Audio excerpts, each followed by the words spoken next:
everyone, and thank you for being here in Bonn and for those who are following remotely. I'm Rosella Recupero, Communication Campaign Specialist with the Center for International and Environmental Law. And today I'm pleased to welcome you to the CIEL, Amnesty International and Human Rights Watch press briefing on the ensuring safe and open civic spaces at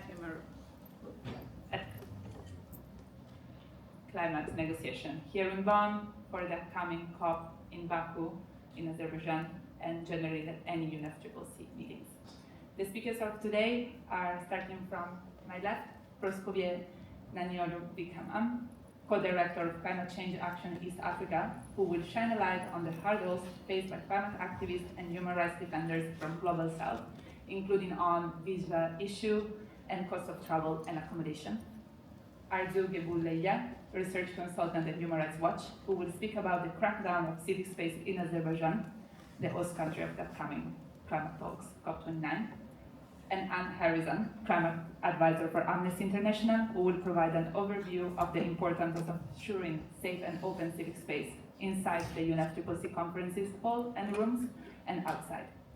Each speaker has 5 minutes, and then we will open the floor for questions. The floor is yours. Thank you very much. As mentioned, I'm Praskovia Nanyonjo-Vikram, and the Nanyonjo comes from Uganda, and that is East African region. Thank you for inviting us and also giving us opportunity to be able to raise up our voices. I'm one of the people who was supposed to be here earlier than yesterday, but I only arrived yesterday, and not because that's how I planned, but the visa issues. And I'm not the only one, because initially I thought it was a Ugandan problem at the embassy of Kampala, and then I started talking to the different people within the African region. And that also included not only just the civil society, but also government officials from Africa had hurdles with the visas. Now, the question is this the system? And I'm raising this because every time we have a Bonn conference, these kind of hurdles come up. So you wonder whether it's a system-based and it's restriction that the voices that are supposed to be on the table to discuss, the system actually push you out, because if you can't access the visa, also the venue, by the way, is also expensive. All those hurdles, you're not there, and somebody else is going to be having your voice there. The another question comes in that with already the hurdles we face in most of our government institutions and from the Global South, you already have a fight at hand. You already also have a fight with the climate change. And I think you saw in Kenya just a few weeks ago, the floods that was sweeping across the region. Now, coupled with that, you'd want to have an international voice platform like Bonn, where the pre-COP meetings are taking place, and you need to be there, because at COP, most of the decisions probably have already been made in Bonn. You don't even have much to change at COP. So the only way you would want is to be in Bonn, influence if possible, talk to the negotiators, see that some of the articles are actually talking to the people who are affected. Now, if you can't access that, that is a violation of your own rights. And we are saying, can we have an open discussion?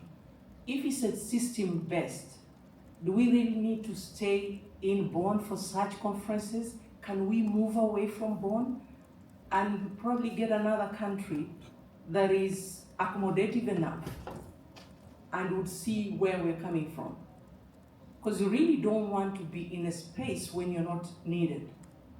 And we are also very comfortable in our own skins and spaces to say we cannot be like we're just begging to be in a space. And yet at the same time, we're the ones having to bear the brunt of climate change, the climate crisis more, even when our pollution, our footprint is minimal. So I think we need also to, I'm going to use this word, that we need to decolonize the system, because it looks like there is something that is systematically built, and you have to jump hurdles to be where you need to be. So if we're going to address the climate change crisis, if we're going to look at the food security and food sovereignty, we want to engage the women, we want to engage the youth. How accessible are these spaces? If we begin with a visa, because I can't be inborn without a visa. Let me give you an example. Probably you might be thinking I'm just rattling. They changed the system that you have to apply online, correct? But it's not a Germany embassy that is handling. There is another TLC company that they contracted. Now, before even you apply, the system has to give you a day. So if in their system it's clogged for 6 months, you cannot even have time to apply in 6 months, because it's only the system that can give you the date for appearing for even the visa, even submitting your documents. So if the system is designed that probably certain applications can't come in, you won't even have access to the embassy. So this is what we're talking about. And it's not only this year, every year when people come to Bonn, these are issues. Now, finally, I don't know how much time I have, finally, this is what I'm calling for action. That let's be sincere and say that if we are addressing the climate change issues, how realistic is it if we're just taking only probably delegates from the global north and the global south voices are out? I have an engineer, and also the Action Aid team didn't make it here from Uganda. I know Morocco had similar issues. I know people from Senegal also had issues. So now, how do we get that? I've just been in a G77 meeting, and you could see some of the empty chairs. Why? People couldn't make it on time. So if you give me a visa for tomorrow, what else am I coming in to do? For 3 days? So basically that is what we're trying to say, that there is an injustice happening and we need to speak about it. And we need to address it. Thank you so much. Thank you, Archie. Next, Alison. Thank you also for having me here today. Speaking of the situation in Azerbaijan ahead of COP29, I can say that it's concerning, to the point that by the time Azerbaijan hosts COP29, there may not be any independent, impartial civil society left. While the country was really never a bastion of human rights and freedoms and have often ranked poorly on global rights and freedom indices, what we have been witnessing in the country since last summer is a new wave of crackdown against all civic groups. We've seen arrests on bogus charges of political and civic activists, labor rights activists, journalists, and human rights defenders. Since November 2023, over 20 journalists have been rounded up, some from well-known and established independent and opposition media outlets, others from less-known regional media platforms. Most of those who have been targeted in this renewed wave of arrests are charged with smuggling, which is a new popular criminal offense. The crackdown started prior to the announcement that Azerbaijan will be this year's host of the upcoming COP. It then continued in the run-up and following the snap presidential election Azerbaijan held in February of this year. As a result, to say that the election took place in an environment of impunity, fear, intimidation would not be an understatement. President İlham Əliyev secured 5th consecutive term with 92% of votes. He had no potential challengers, and the elections were neither free nor fair. Main opposition parties boycotted the vote. As it was stated by the Organization for Security and Cooperation in Europe, Observer Mission, the February 7 election was devoid of genuine pluralism. There is now a debate to push for early parliamentary election, likely to take place ahead of COP29, given the timing of the conference as it overlaps with the month of November, which is when the election was scheduled to take place originally. Meanwhile, arrest spree continues unabated. Among the latest names to have been targeted by the authorities is an independent economist, Farid Mehradizadeh, director of longest-serving independent election monitoring group, Anar Mammadov, and civic activist and founder of an online platform that tracks statements by the members of the parliament, İlham Əliyev.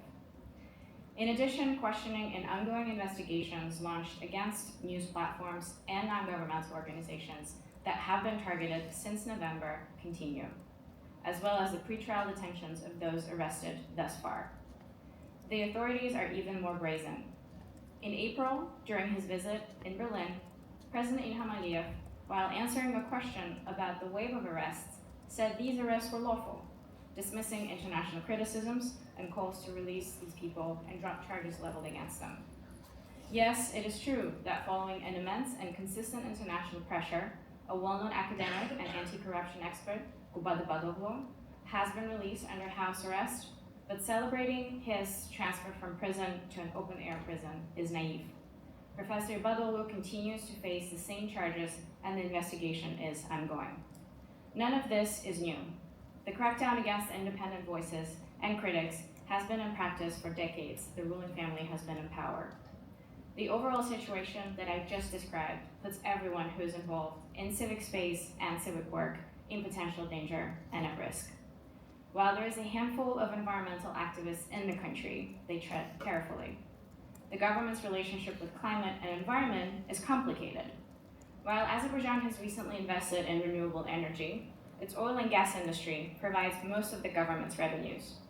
During a high-level meeting in April 2024, to prepare for COP29, President İlham Əliyev claimed that the country's oil and gas reserves were, and I quote, a gift from God, while announcing plans to expand gas production, mainly to respond to EU market demands. The EU is a major importer of Azerbaijani gas and signed a deal in 2022 to double gas imports from Azerbaijan by 2027. During the same meeting, Aliyev claimed that Azerbaijan will defend the right of other fossil fuel-rich nations to continue investments and production because the world needs it. The president's remarks on selling state gas from power plants also begs the question of states' intentions in signing new power plant deals with investors. In June of last year, in the western Azerbaijani village of Söğütlü, riot police forcibly dispersed a peaceful demonstration against plans for an artificial lake to hold waste from nearby gold mine. Police used tear gas and physical violence against protesters, reportedly injuring dozens. Police restricted access to and from the village for several weeks, physically removing at least 3 journalists and confiscating their mobile phones. Authorities sentenced at least 8 village residents on administrative charges and remanded 3 others to pretrial custody on spurious criminal drug charges. Under these circumstances, it is hard to see how any local environmental group or journalists can effectively hold the government to account for their domestic climate policies. The potential chilling effect of the state's response to the few instances of climate activism cannot be underestimated. Who dares speaking up against the fossil fuel industry under these conditions when the Azerbaijani oil and gas industry provides most of the government revenues? And what does that mean for Azerbaijan's role as the host of COP29? The government of Azerbaijan is yet to announce that it would allow climate activists to assemble peacefully during COP29. Given the history of crackdown on public assembly locally, it remains unclear and uncertain whether any form of public protest will be tolerated.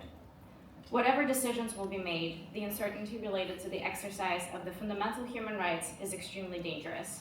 Without the full and meaningful participation of journalists, activists, human rights defenders, civil society, youth groups, and indigenous peoples' representatives, COP29 is much less likely to deliver on the urgent climate action the world so desperately needs. So what can we and other states do to improve the situation? COP29 could be an opportunity for international guests to raise concerns with the government of Azerbaijan, which local groups and activists cannot do on their own. Press the host to allow civil society to demand and scrutinize climate action before, during, and after the conference. press the host government to ease its grip on civic space and respect its human rights obligations by upholding the rights to free expression, association, and protest. The Azerbaijani authorities should immediately and unconditionally release all those arbitrarily detained for the exercise of their right to free expression ahead of COP29. The UNFCCC member states should emphasize the importance of a thriving and independent civil society to demand ambitious climate action and press the government of Azerbaijan publicly and privately to respect its human rights obligations and immediately and unconditionally release arbitrarily detained journalists, activists, and human rights defenders. The UNFCCC should make the host agreement it has signed yesterday with Azerbaijan public and ensure that it complies with international human rights law. The UN should set human rights criteria for future COP hosts, including an obligation to realize the rights to freedom of speech and assembly. There are preconditions to ensure ambitious climate outcomes. The Secretariat should also press the government of Azerbaijan to respect its human rights obligations, to signal its intention to facilitate robust and rights-respecting climate negotiations before, during, and after COP29. And other countries should not allow Azerbaijan to use its position as a host to continue to push the expansion of fossil fuels and undermine efforts to confront the climate crisis and protect human rights. Thank you. Thank you so much, Arzu. We're going to go to Anne from Amnesty International.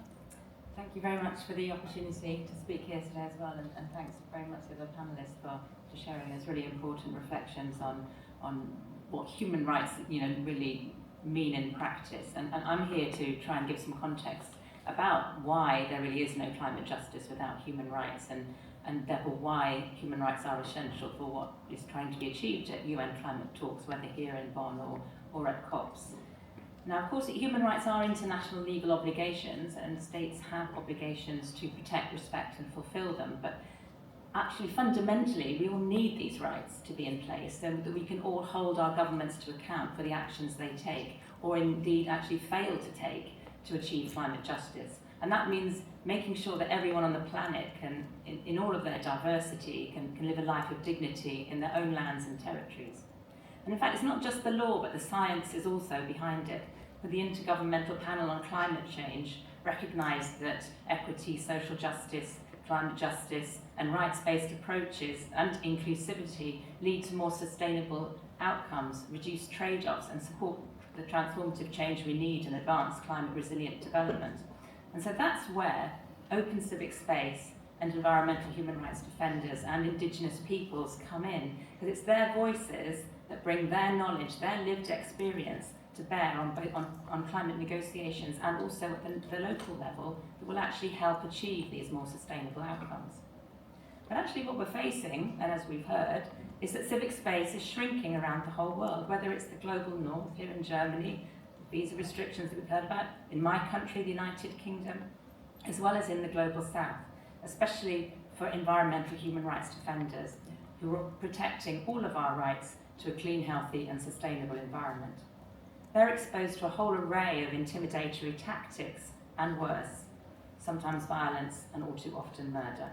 Sometimes it's governments behind it, and other times governments just stand by while it's corporate actors that are stifling dissent. And we've seen this manifested in many COPs. For example, in COP24 in Poland, there was an ongoing crackdown on peaceful protests at the time, including against environmental defenders. And using national security legislation, staff, members and activists of environmental organisations were denied entry to the country, and others were questioned in their hotel rooms. COP26 was held in the United Kingdom, a country that's been recognised by the UN Special Rapporteur on Environmental Defenders, that's got an increasing official intolerance to peaceful environmental protest and climate protest. My own organisation documented that there was instances of heavy-handed policing around COP26 and likely instances of excessive use of force on some occasions to remove protesters, and some reports of police misusing the stop and search powers in their individual interactions with some of the protesters. In COP27 in Egypt, that's a country where authorities use mass arbitrary arrest across dissent as a matter of routine, and there were over 1,500 people arrested in pretty much across the country in what was called a climate revolt. That was a call for protests against what was happening in the country during COP to shed a light on the situation there. And of that, it's really shocking to know that over 1,100 of those people still remain detained today without trial. There were many calls during COP27 for the release of prisoner of conscience Alaa Abdel Fattah. He went on hunger strike during COP27, but those calls went unanswered, and he's also still in prison today. Last year in COP28 in the United Arab Emirates, there's no civil society tolerated there, and it's impossible to protest safely in the streets. And there are many human rights defenders in the country, such as Ahmad Mansour, Mohammed As-Sadiq, Mohammed Al-Rukn, Khalid Al-Nuaimi, Mohammed Al-Mansour. They were in prison at the time, they're still in prison. And that all means that there's no one in the country who's able to speak out and hold the government to account for anything, whether it's their political situation or, more importantly, in respect to where we are now, for the climate policies that the UAE is putting in place. And so in those contexts of repression, the space available to activists within the UN space itself, the UN-controlled venues, becomes all the more important. But even here, civic space is limited.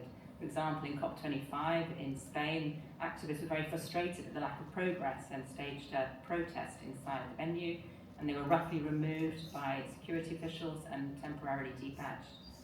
And last year at COP28, activists who were trying to hold actions found that the negotiations to organise those protests within the blue zone, because you couldn't do anything outside in safety, were much more onerous than in previous years, and took a lot of time to get authorisation, which actually detracted from their campaigning and advocacy activities at the COP itself.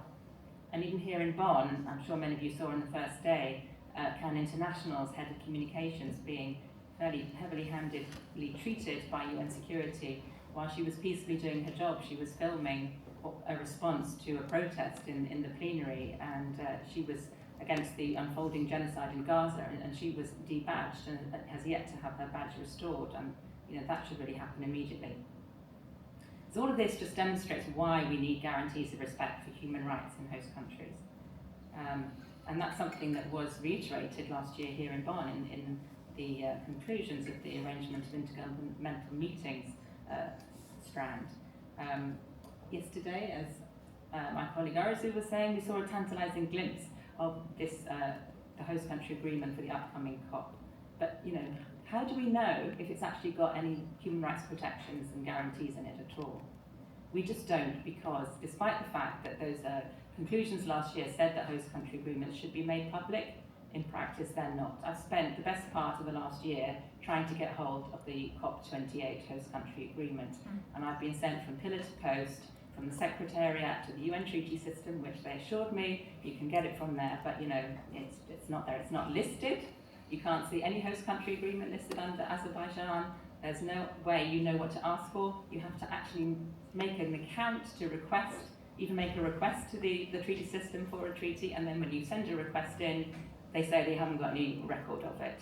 And despite the best efforts, including of some in the UNFCCC Secretariat, we're unable to get hold of a copy. So that doesn't really look very good where going forward for COP29. So we really also echo those demands that the host country host country agreement is made public speedily and easily, and that should be on the UNFCCC Secretariat, so people actually can find it without having to go through hoops like I've been trying to. So I hope that helps you understand that there really is no climate justice without human rights. Thank you. Thank you, Anne. We open the floor for questions.